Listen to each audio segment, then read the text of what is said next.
I'd like to thank everybody for reading. Pay no attention to the iPod on the thing. If anyone has any special clean time to recognize, please come to the podium after the speaker meeting, and we'll do announcements then as well. CDs will be sold in the merchandise room after the speaker meeting tonight. And I have asked Lisa R. from Bucks County, Pennsylvania, the spiritual capital of the world, to introduce our speaker tonight.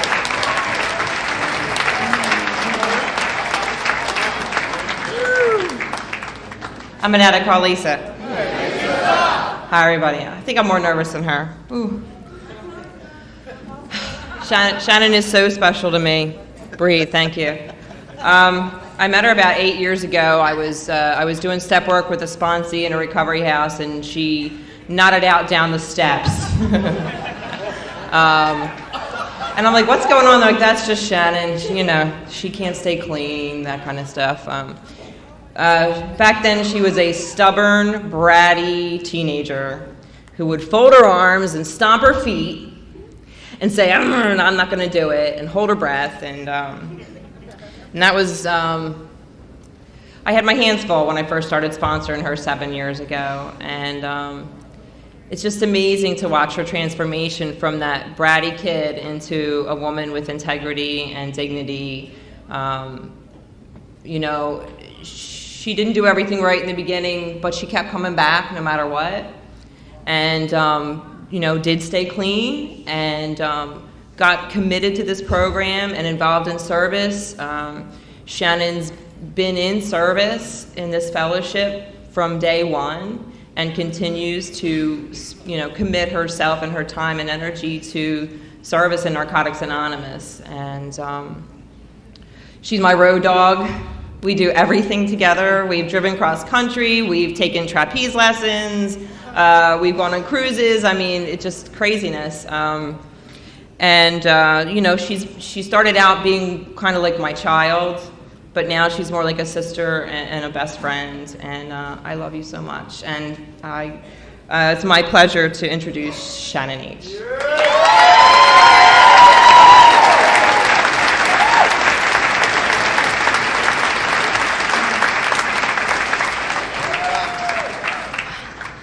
Hello, everybody. I'm an addict, and my name is Shannon.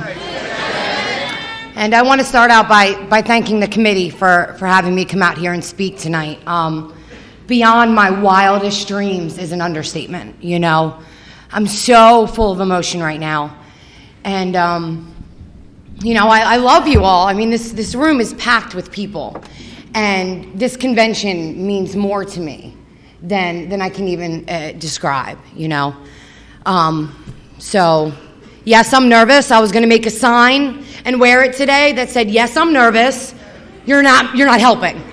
Because every time I saw someone, they were like, are you nervous? And I was like, yeah, hello. I actually have a stick of deodorant under each arm right now because I'm like sweating. Everything Lisa said about me was absolutely true. I got introduced to Narcotics Anonymous when I was 18 years old. And at that point in my life, I had never done anything for myself. Never. I had always depended on my mother or a man to do for me what I didn't really want to do for myself. And at 18, I had already moved out of my parents' house and was living on my own. And the guy I was dating at the time got sick of taking care of me. I was a mess at that point. And he called my mother one day and he said, you need to come get her. I can't do this anymore. And when my mom came to the apartment that day to pick me up, she said, you have a choice. You either go to treatment or you can't come home. And I didn't have anywhere else to go. So at that point, I went into treatment. And, I was 18. My favorite thing to say was, it's a phase. I'm a kid. It's a phase. And then I realized after a while that shooting heroin isn't a normal phase, right? Normal 18-year-olds don't do that. But I was convinced that it was just a phase, And I'd gone into that treatment center kicking and screaming. I didn't think I belonged there. I didn't think I was an addict. I was too young to be an addict. I was never homeless, and I was never eating out of a dumpster, and I had this vision of what I thought an addict was. And it wasn't me. And when I left that, I was there for 2 weeks. And when I left there, I had memorized the steps and the traditions, and I was going to stay clean forever, and I was going to save the world, right? And I went to my first Narcotics Anonymous meeting that night. You know, they said, go to a meeting your first day out. And I did, and I walked up to this meeting where I live, and I walked up, and there was like 30 men out front, and I said, this is where I belong. I'm going to be good here. I'm going to stay here. This is where I belong. And they said, is this anyone's first NA meeting? And I stood up, and I tried to tell my whole story. I was like, I'm an addict. My name is Shannon, and I just get out of treatment, and I don't know what to do, and I'm scared. And they were like, welcome. Keep coming back. Sit down. You know? And I did two things right in the beginning. I let myself be known in Narcotics Anonymous, and I kept coming back. And that was the only thing I did. You know, like, I was the type of addict, like, I dropped all of my friends when I got clean, or when I first started coming to meetings. And I was so afraid of people, and I was so afraid of rejection, and I didn't really know how to fit in without using. So I would stand outside after the meeting, and I would listen for where people were going. They were going to the diner. I did not ask if I could join them, because if they said no, I would be crushed. So I just showed up. I sat down, and I was like, who's going to buy me some food, because I'm broke? I didn't know how to live. I didn't know how to communicate with people, you know, and they did. Somebody always bought me something to eat.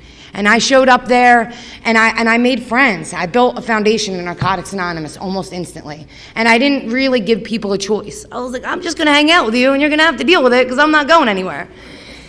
And I didn't stay clean, you know. Like I said, there were the only two things. I got to know people, and I kept coming back. And for 2 years in Narcotics Anonymous, I used.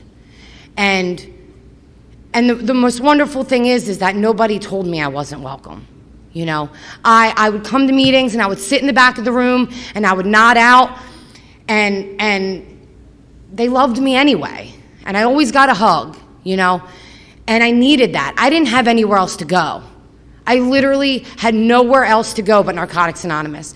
And I really, deep down, I wanted to stay clean. I did. I really wanted to stay clean. I just didn't listen very well. I didn't listen, you know. And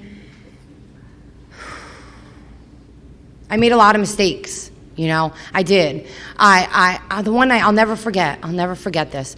I chaired my home group, right? I showed up, and I used that day, and I swore that I was okay. I was fine. I was like, I'm good. They'll never know. And I chaired the meeting, and I didn't even notice, but as soon as the speaker started speaking, my head was between my knees. And during the break, my sponsor physically removed me from the meeting into her minivan and was like, what are you doing? I was like, I'm just tired. I didn't get a lot of sleep last night. I'm just really tired. And they still let me come back. They still let me come back, you know. And thank God for the third tradition, man. Thank God for the third tradition. And the thing is that some people didn't believe that I was going to stay clean. Like, there was a certain point where they just knew I was going to show up to a meeting and I was going to be high, you know. And every time I would come back and get away K-Tech, I'd be like, this time is going to be different. This time I'm going to stay clean, and I know what I need to do, and I'm going to call my sponsor, and I'm going to work the steps, and I didn't. You know, I didn't do any of those things. And then I would come to meetings, and I would cry. Narcotics Anonymous doesn't work for me. You told me any addict, and I can't stay clean. And Narcotics Anonymous is kind of like going to school and taking a test, and the teacher gives you the answers, and you fail the test anyway, right? That was me. I was like, I just don't know how to stay clean. And they were like, this is how you stay clean. This is how you stay clean. And I was like, I don't want to do that. But I want to come and blame Narcotics Anonymous for why I can't stop using. You know? And I was like the Tasmanian devil. I ran through Narcotics Anonymous knocking people over. You know, my story, man, my story and my experience is all I really have is I put down the drugs and I didn't know what to do with myself. I couldn't sit still. I hated myself. I despised everything about me. You know, there would be nights where I would go to a meeting Friday night meeting, and there would probably be 7 or 8 guys in there that I'd slept with. And I was so embarrassed. But that's what I did. I needed another person. I needed a man to tell me that I was beautiful, that I was worth something. You know, that's what I needed, because I hated myself. I had no self-esteem. I had no integrity, you know? And I'll never forget, I'd been, you know, coming to meetings, and I'd been using and homeless and recovery houses, and once in a while I'd convince my parents I was clean and they'd let me move back home, and then they would kick me out again, and I'd go back to a meeting and I'd cry, and I'd, you know, this back and forth thing. And one morning I was living at home again, and I'd fallen asleep, and I woke up at 5 o'clock in the morning, and my mom was standing in the middle of my bedroom, and she had kicked me out so many times, screaming and cursing and yelling and get out of my house, you know. And this morning she was just standing in the middle of my room, and she was so quiet. And in the middle of my room was my purse, and it was dumped out, and everything that was in it was in the middle of my floor.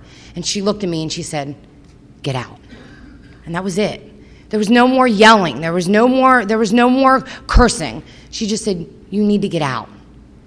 And for whatever reason, I believed her. Like, I believed that she was actually done. She said, "You're going to die. And you're going to die whether or not you live here, and I will not have you die in my home."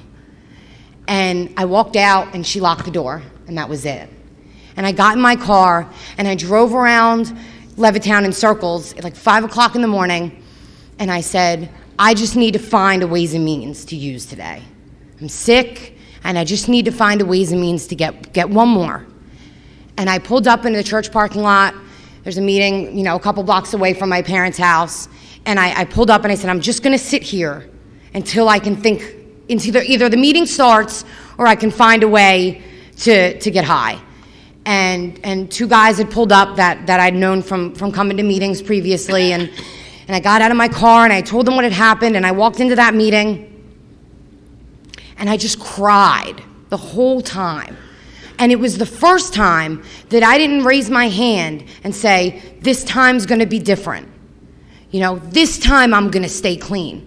Because I really didn't think I was. I had come to the conclusion that I was going to die, you know, at 20 years old as a junkie. And I was okay with it. I had accepted it. And I didn't know the answer anymore. I didn't have the solution. And I stopped pretending that I did. And for the first time, I was just so tired. I was so tired, and I just kind of gave up. I was like, fine. And in the third tradition in the Works How and Why, it talks about membership, right? And some people say you're a member when you say you are, you know? And my opinion is that's not necessarily the case. You know, it talks about if you have the desire to stop using, you can make the decision to become a member of Narcotics Anonymous. And that morning, I made a decision. And I decided to do something different. You know, and at that point, I became a member of Narcotics Anonymous. When I made the decision that I wanted to stay clean and I was going to do everything I was told, almost everything. When I was going to do almost everything I was told, because I didn't stay out of a relationship. I didn't. Not by any means. But, you know, I became a member of Narcotics Anonymous, and I jumped in with both feet. I mean, I dove into the fellowship and into the program. You know, my sponsor, who'd been my sponsor while I was using, you know, I started calling her every day. And I started making a ton of meetings, and I got re-involved with my home group. You know, like I was just, at that point, I had tried every other possible way to stay clean. I had tried just making meetings, and I had tried barely calling my sponsor, and I had tried, you know, all these different things, but never once had I tried to just work the program. Never once did I try to let me just see what happens. Because the worst thing that could happen is I get high. And I had already been doing that. So I didn't really think I had anything to lose at that point, you know? And I did, man. Like, I surrendered. I surrendered to this way of life. And what an awesome experience, man. What an awesome experience it's been. I feel like a little kid again sometimes, you know? Narcotics Anonymous gave me a new chance to live. And when I was a kid and you were in school and they said, what do you want to be when you grow up? And I was like, I want to be a ballerina. And I'm like the clumsiest person in the world. I'm like stomping around. I trip over nothing. There was no way I was going to be a ballerina. But I was told I could do anything. I could do anything I wanted. And there came a point when I was using where that dream had died. You know, my dreams had died. I didn't have any more dreams. I didn't have any more aspirations. I didn't know if I was ever even going to grow up. But when I got clean, I was 20 years old, and they said, if you stay clean, you can do anything you want. And it was like having the opportunity again to restart my life, to find my dreams, to figure out what I wanted to do and who I wanted to be. You know? And how freeing is that? It was so freeing to have a choice again, to make my own decisions. You know? And I made a list. I started writing down the things I wanted to do. A bucket list at 20 years old. You know? And because my mom was like, well, most people don't do that until, later on. And I said, well, why wait? That just gives me more time to do all this stuff. And I made a list and I put some crazy things on there. And actually, this was one of them. Being the main speaker in Ripley is on my list. It's on my list.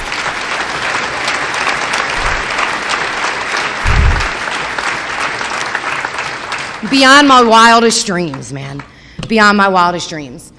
And with the help of NA, I'm able to check those things off. Slowly but surely, I'm able to check those things off. And some of them are really small, and some of them are big things, but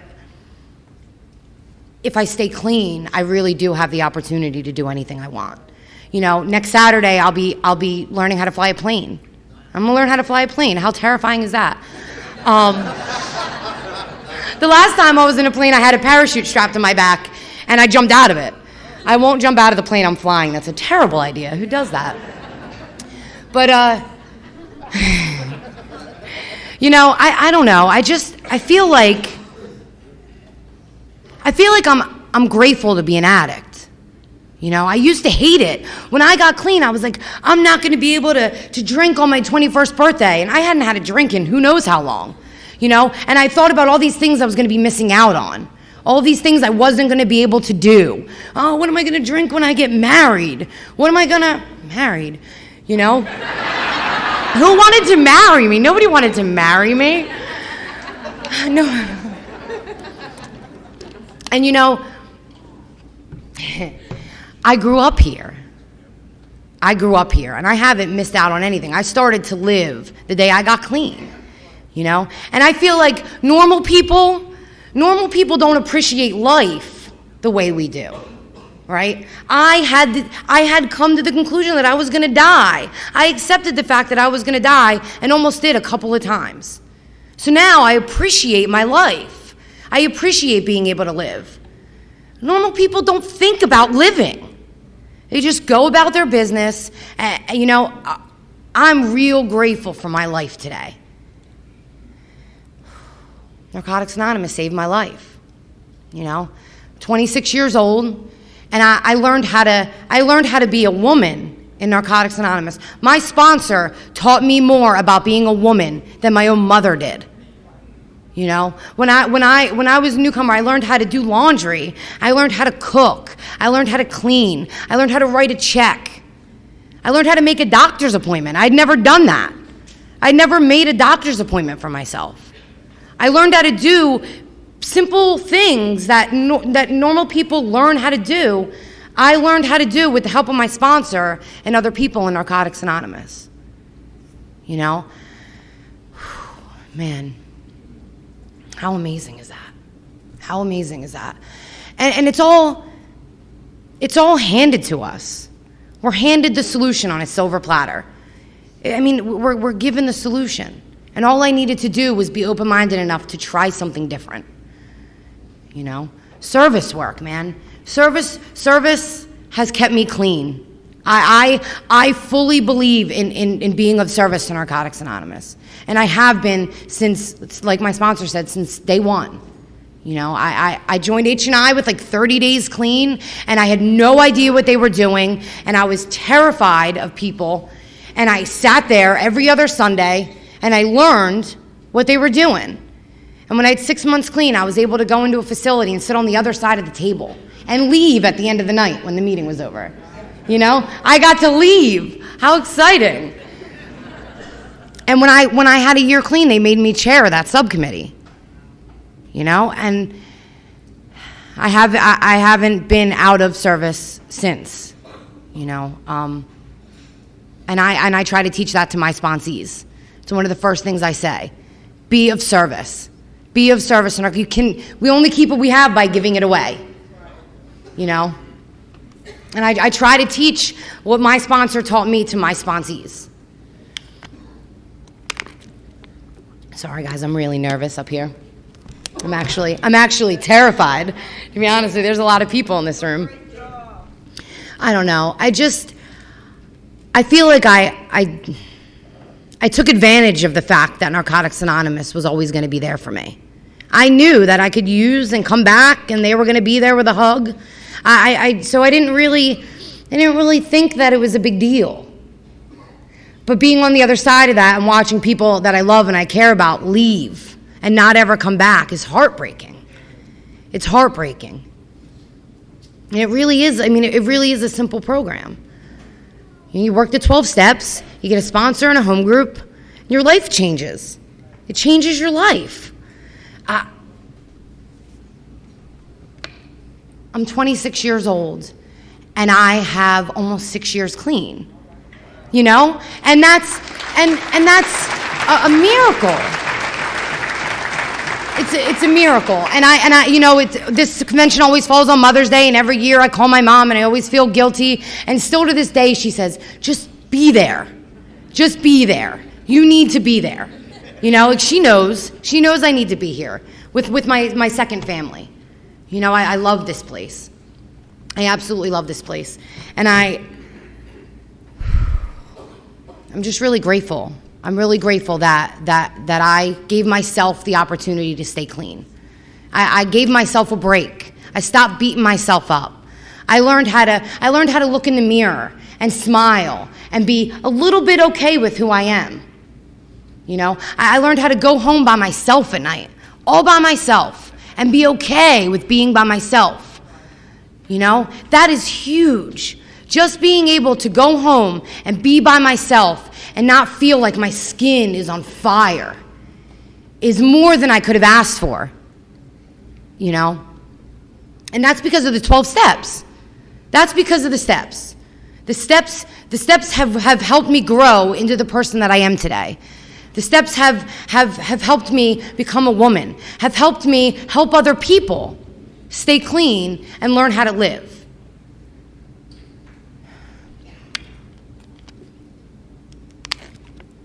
I'm going to say my little analogy that I like to talk about recovery. You know, in my area, there's not a lot of people with clean time anymore. There's not. And we have a lot of newcomers. You know, in a meeting of 100 people, we're lucky if 5 of us raise our hand with over a year clean. You know, and it's terrifying. It's terrifying. There's not enough sponsors to go around. You know what I mean? And I feel like my recovery is like a Jenga, you know, with the wooden blocks. And when the blocks are all in their place, the tower is pretty sturdy, right? And then you start poking at the blocks. You take one block out, you stop making meetings. You take another block out, you stop calling your sponsor. You push another one out, your step work goes. And every time you take a block away, the tower isn't as stable as it was before. And you don't know which one of those blocks are keeping the tower up. And when you take that last block out, the whole tower crumbles. That's like my recovery. I don't mess with the blocks. I don't mess with them. I don't mess with them because I don't know which one of the things I'm doing on any given day is keeping me clean. So I keep doing the same things today as I did when I walked into that first NA meeting. You know, when I did 18 months clean, I had the great idea I was going to move across the country. And I moved to LA, and I was going to become a rock star. And I did. I picked up one day, and I moved across the country, and I was terrified. And you know what I did when I got there? I raised my hand, And I said, I'm new to this area and I need help. And I got a sponsor, and I got a home group, and I got involved with service. And it was the same things I did when my first NA meeting. Kept me clean out there, and I built a foundation, and people welcomed me. It's the same thing no matter where you go. You know? And for such a long time, I was banging my head against the wall. I refused to take the suggestions. I refused. And it got to the point where my sponsor said, you know what? These are the things you have to do. If you want to stay clean, these are the things you have to do. You have to make meetings. You have to be of service. You have to work the steps, or you're going to die. And I was like, oh, okay. All of a sudden, right? Because I'm the type of person where it needs to be my idea. You know? You can tell me, anybody in the world could tell me, and I'm not going to listen. But I wake up one day and I'm like, oh, I have a great idea. I'm going to work the steps. It was my idea. I made that up, right? And then all of a sudden it makes sense to me, you know? But it needs to be my idea. And it's ridiculous. You know, like when I realized that I was never going to stop using, I was able to stop using. When I gave up the illusion of control, I have no control. I used against my will for a long time. And now I have a choice. I have a choice. Once you're clean and the drugs are out of your system and you're making meetings, you have a choice. You know, and I'm by no means relapse proof, but at this point I can't imagine making a conscious decision to go be homeless. And that's what it would be. I would have to say, I'm going to choose today to give up the amazing life and the amazing people that I have to go be by myself and get high. It's a choice. And there's a guy in my area who says that the disease just reaches in and picks people out, right? The disease will reach in and just pluck people out of meetings. And I don't feel like that's the case, okay? Because it always starts with the decision. And it always starts with that first decision. If I make a decision today to not go to my home group, that might not be the decision that makes me use, but it's the beginning of a series of horrible decisions. And so it always starts with a choice. You know? And by no means am I perfect. You know, by no means am I the living example of a perfect recovering addict in Narcotics Anonymous. That's for sure. You know, like I said, with years clean, I mean, I was still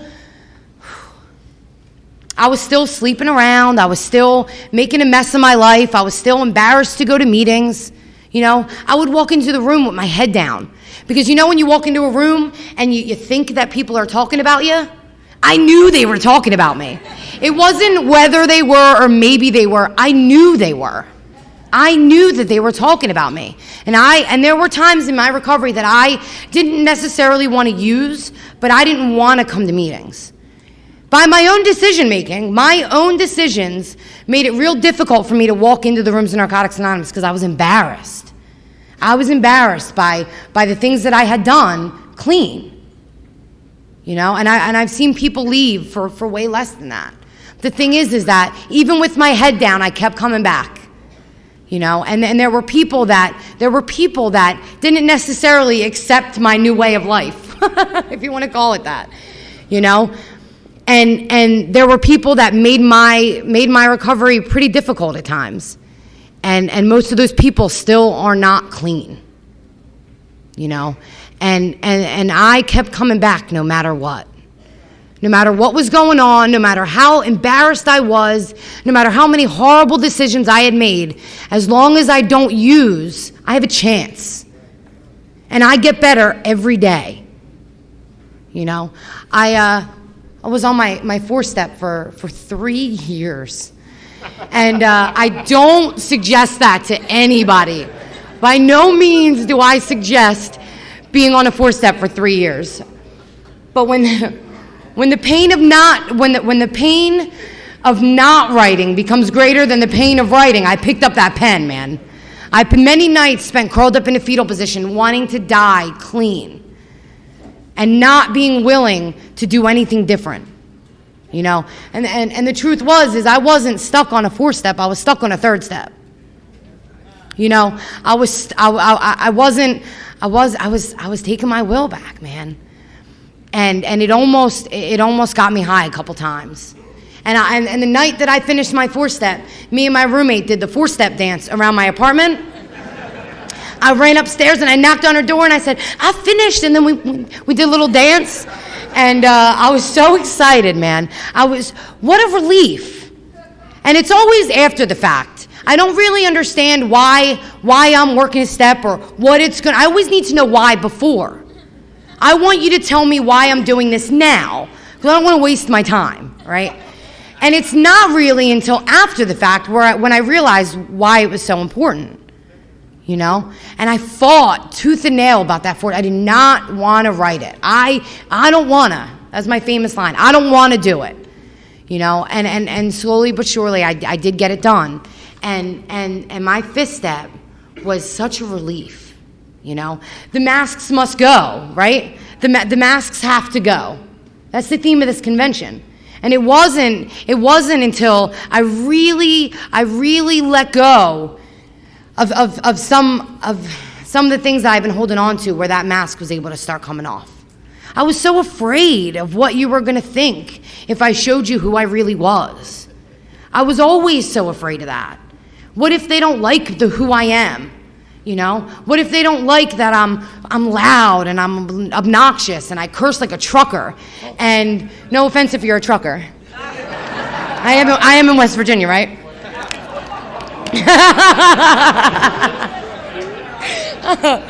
You know, and I snort when I laugh. You know what I mean? These are the things, and these are the things who make me who I am. And the people that love me today love me because of those things. They love me because I'm spontaneous and crazy, and I'm up to do whatever anytime. You know, they love me because of that. And it was so freeing to finally be myself and have people love me anyway. And it wasn't until getting real involved with the steps that I wasn't so afraid anymore to be who I am. You know, I like who I am. I like that I can walk into a room of people that I don't know and make friends instantly. You know, I'll just walk up to people. I did it earlier. I walked up to a group of people playing hacky sack in the field. I said, "Can I play?" And they said, "Sure." And then I made friends. That's what I do, you know. And I'm glad that I gave myself a break, because for so long I just beat myself up more than anybody else. I thought you were judging me. I thought you guys hated me. I thought you were gonna cast me out, and it was me. It was because really I'm thinking everybody's thinking about me, but everybody's thinking about themselves. Because I'm not really thinking about you. I'm thinking about what you think about me. You know? At least that's, you know, what I do. I don't know about any of you guys. Narcotics Anonymous is the only place I can come and be myself. It's the only place that I can be who I am, and I can speak my mind, and I can talk about how crazy I am at times. And welcome. That's what I get. Welcome. And then you hear the laughter, and you know that people are relating to you.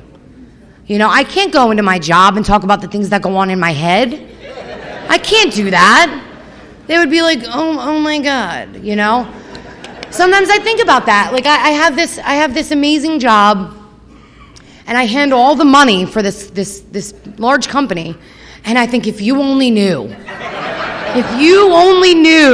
who I am, you would not be letting me handle the money right now. And they do, you know, because they don't know who I really am. But people here do. People in my area know who I am, you know, and they let me in charge of the money. You know, the day they voted me in as area treasurer, I said, oh my God, I can't believe this is happening. I cannot believe this is happening, because these are the same people who watched me nod out in the back of the meeting. You know, and I feel like it probably took me until I had about a year clean, where I stopped feeling like people were looking at me funny when I walked into a meeting. You know, I would always get that funny cross-eyed look, like, is she high today? What's she doing? You know?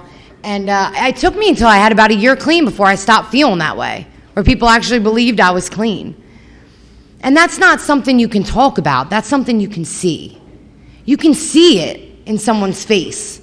You know, you can almost see the surrender happen if you look close enough. You can watch their eyes light up. You see, like, the light bulb go off, and you're like, yes, this is how it works. You know, and that's probably one of the most amazing things is watching someone walk into their first NA meeting shaken and scared and not able to look anybody in the eyes, and then watching them keep coming back, and slowly but surely they're lifting their head a little higher and they're not shaking as much, and you literally watch people change right in front of your eyes, you know, and that's an amazing thing. That's an amazing thing. There's nowhere else like it. You know, when I first started coming to meetings, my mom didn't want me to come. You know, I was young, and my mom thought that how can hanging out with a bunch of other junkies help you stay clean? It doesn't, and in all reality, it doesn't really make much sense. If you think about it, it shouldn't make sense. For whatever reason, it does. You know, and I said to her, where else do you want me to go? You know, they had me hopped up on so much medication growing up because they thought I was crazy. You know, my mom's like, you're bipolar. Your moods are so up and down. Because sometimes I'm high and sometimes I'm not. And that's what it is. My moods change. I'm not bipolar. I'm not bipolar. You know? But at the time, I just let her think that. Because it was, you know, like, I let her think what she wants. You know what I mean? And the longer I stayed clean, the less crazy she thought I was. You know? And my mom didn't speak to me for a long time. My family didn't speak to me. My younger sister didn't speak to me. And I got the key to a church before I got a key to my parents' house. You know? When I joined my first real home group that I actually became a member of, I was like gonna join, and it was 11 o'clock on a Saturday night. And I couldn't think of anywhere else better to be at 11 o'clock on a Saturday night than in a meeting. And it was me and one other guy in that home group. And we showed up there every Saturday night, an hour early, to set up the meeting. And I'd never forget, I had like 90 days clean, and he handed me the key to that church. And I was so excited, right? And for a long time, that key kept me clean. Because I had myself convinced that if I didn't show up with the key, people were going to die and it was going to be all my fault. That I was so important that if I didn't show up and the door wasn't open, that it was going to be my fault. And I needed to believe that. I needed to believe that I was that important because I showed up there every Saturday night. And some nights I would go there kicking, there'd be a dance going on and all my friends were getting down and I had to go to unlock the church and I didn't want to, but I did. I did anyway, you know. I was trusted by people in Narcotics Anonymous more than anybody in my family, you know. And now my you know, I have a great relationship with my mother. She's my best friend, you know. I talk to her almost every day, you know. But she knows how important this place is to me. She knows, and her opinion of Narcotics Anonymous has changed. And she's just as grateful for NA as I am. You know, every single one of my anniversaries, she's sitting right up in the front. My sponsor's crying, and she's crying, and I'm crying, and everybody's crying. And I'm surprised I haven't cried yet, to be honest with you. But, like,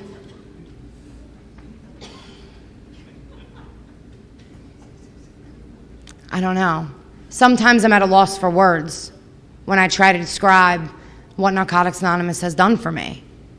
You know, like, how do you explain that to somebody that doesn't already understand? You can't.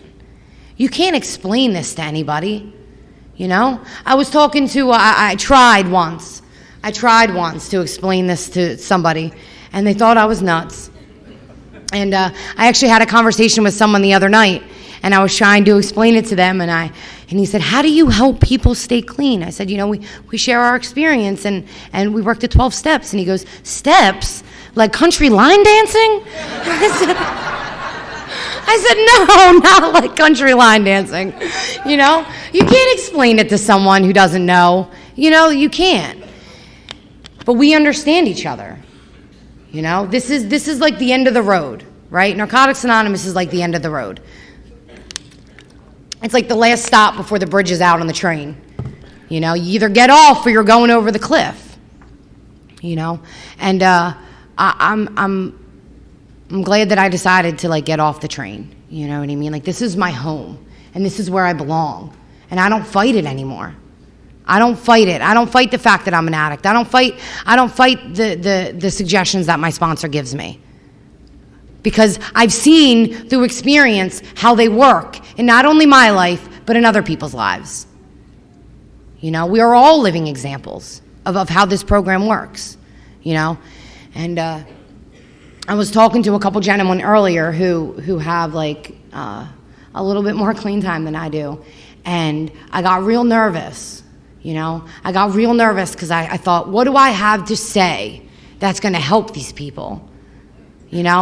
I'm young, and in comparison, I felt like I'm this big, right? And I started getting up in my head I got nothing to say. I got nothing to say that's going to help anybody, and that's not what goes on up in here. Is not the truth. It's not. I have to tell myself sometimes out loud, shut up. Shut up. Stop doing that. Because I'm my own worst enemy. I really am. And sometimes I wish there was an off button in my brain, and there's just not. But step work and meetings and sponsorship help turn the volume down a little bit. They turn the volume down on the voices in my head that tell me that I'm not worth anything, that I'm never going to be anybody, that I can't help people. I am somebody today. I am. I believe that with all my heart, that Narcotics Anonymous has made me proud to be who I am, and not so scared to let people into my life and let you know who I really am. This is it. This is who I am. Take it or leave it. It's your choice. But I don't know how to be anybody else anymore. It's really difficult. It's like a job to try to be somebody that you're not. Use them was a full-time job. Pretending to be somebody that I'm not takes a lot of work. It's tiring, because then I don't remember who I'm supposed to be around certain people. Oh no, I talked to this guy the other night, and what did I tell him? And it's lines. It's exhausting, and it's easier to just be myself. And it's only because of Narcotics Anonymous and the step work and the changing that I'm able to do that. That I'm able to just walk into a meeting and raise my hand and say, I'm an addict named Shannon, and be okay with that. Honesty, man. Some people say not everything is for the floor. I don't believe that. I raise my hand. If I'm in pain, you're going to know it. If I'm hurting, you're going to know it. If I done something the other night that I'm not too happy of, you're going to know it. My life has been an open book in Narcotics Anonymous. Everybody knows everything about me. I've already done a fifth step. I've got nothing to hide anymore. But if a guy in my area says the people that are talking about it aren't doing it. So if I do something or I'm about to do something, I'm getting better. I call my sponsors sometimes before now and not after. I'm thinking about doing this, and sometimes I say, I'm going to do this. I'm just warning you ahead of time. She's like, that's a bad idea. And I'm like, yeah, I'll call you tomorrow when it blows up in my face. But I'm getting better. I'm getting better. And that's what it's about, right? It's just about getting better, a little bit at a time, every day that I pick up the phone when a sponsee calls, or any time that I show up for a friend that needs me. I'm getting better, And then that's all I could ask for, is that I'm growing even just a little bit. Even just a little bit, you know. I do want to touch on some things that I've heard that I don't necessarily agree with. You know, I don't know how that's going to turn out, but, you know, I was thinking about this the other night. I was at a meeting and we were sharing about a friend of ours that had passed away, and somebody had said, some addicts have to die for others to stay clean. I don't believe that's true, because we all have the same opportunity to stay clean. Nobody has to die for me to stay clean. We all have the same chance. Nobody has a better chance than anybody else around here. You know, it was almost insane. I was like, that's not true. I don't think that's true. And they talk about the statistics. 1 out of every, who cares? The only reason the statistics are true is because the people that stay clean are the people that choose to work a program. It's up to you. It's up to me. If I want to stay clean, there's a set of guidelines already written out for me. And if I do those things, I can stay clean. Some are more willing than others. That's all. But nobody has a better opportunity. Nobody's one step ahead of anybody else when we get here. It just all depends on who's willing to put in the work or not. You know? If every single person in this room worked the program to the best of their ability, we'd all stay clean. You can't pick and choose who is going to stay clean and who isn't, who has a better chance. That's insane. At least I think it is, and that's just my opinion, you know. That's just my experience, is that we all have the same opportunity to stay clean. And the statistics are only true because not everybody chooses to do the things that they're asked of around here. Not everybody takes the suggestions. We've never seen an addict who has thoroughly lived this way of life fail. Thoroughly. Not a little bit, or maybe tomorrow, or sometimes on Saturdays, you know, thoroughly. You know? Any addict, man. Any addict. And for a long time, I didn't think that was me. For a long time, I didn't think that I was going to stay clean, or that I was going to be able to stand up in front of a room of 500 people and not want to die. And any addict means all of us, anyone. I guess it just depends on your willingness, my willingness, you know. But no matter what, man, no matter what I've been through here, you know, I've kept coming back. And that's probably my favorite NA slogan that we have is keep coming back. Keep coming back. No matter what's going on. We need you. We need you, all of you. You know, we need help. Like I said, in my area, we have a ton of newcomers and not enough people that stay, you know, that stay and help. And sometimes I want to run around saying, please come back, we need your help. We need every one of you. We need every one of you to stay clean, right? We need to do our best to help every newcomer stay clean because they are the future of Narcotics Anonymous. The newcomers are our future, you know? And it talks about like tolerance, man, tolerance. And when I was new and I was sleeping around and I was dating everybody's boyfriends and I was causing a ruckus, you know, if a couple people would have just came up to me and said, why are you doing this and how can we help? You know? Because I wasn't doing those things because I thought it was fun. I was doing them because I hated myself. And if more people said, how can we help you? You know? Tolerance, man. Tolerance. And I try. And I don't do it perfectly, you know? But sometimes all that person needs is to be asked, how can we help? Why are you doing what you're doing right now? You know? Because everybody's got their twist, right? Everybody's got their thing. Recovery's like whack-a-mole. You knock one thing down and another thing pops up and then you knock it down and another thing pops up and every time I think I got a handle on one thing, there's always something else. And I'm like, oh, you know? There's always something to deal with. But I'm getting better. I'm getting better. You know, and that's all that matters, man. I don't know. Look at all these people. I said that when my mind went blank, I would shut up, you know.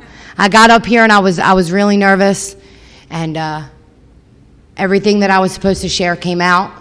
And later I'm going to be bugging out about everything I didn't get to share that I thought I wanted to share that I should have shared. And it doesn't really matter, you know, because anything that was supposed to come out tonight was supposed to come out, you know. And I love Narcotics Anonymous, man. Narcotics Anonymous has saved my life, and I'm really grateful.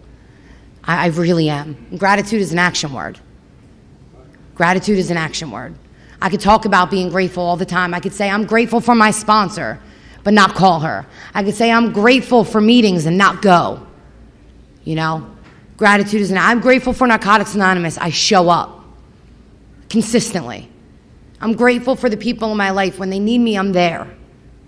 You know, I show my gratitude. That's what it's all about, man. I'm grateful to be here. I am.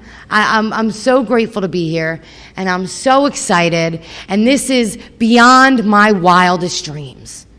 You know, I said to my sponsor earlier, if you would have told me that morning in that meeting that this is where I would be, I wouldn't have believed it in a million years. You know, my life is amazing. My life is so full. I have done things clean that most people don't do in their entire lives. You know, I've traveled cross country. I've seen Niagara Falls and the Grand Canyon. I've jumped out of airplanes. I've taken trapeze lessons. You know, I'm going to learn how to fly a plane. These things that I never would have been able to do had I kept using, ever. And I'm not done yet, man. I got a ton of life to live. I'm on a roll, man. I'm like, bring it on. Bring it on, because nothing can stop me. I got nothing holding me back now. I got a chance to do whatever I want with my life, and I'm going to take it. I'm going to take it, and I'm going to run with it. Because why not, right? Why not live and do everything I possibly can and see everything I possibly can and experience everything I possibly can? Because I believe that what I was told was true. As long as I stay clean, I can do whatever I want. And I got a wild imagination, man. I got a wild imagination, and I'm on a roll, you know. So if you're here and you hate me, and you think I'm crazy, and your skin's crawling, and you don't want to be here, and you don't think you're going to stay clean, welcome. Welcome. I felt like that. I know what that's like.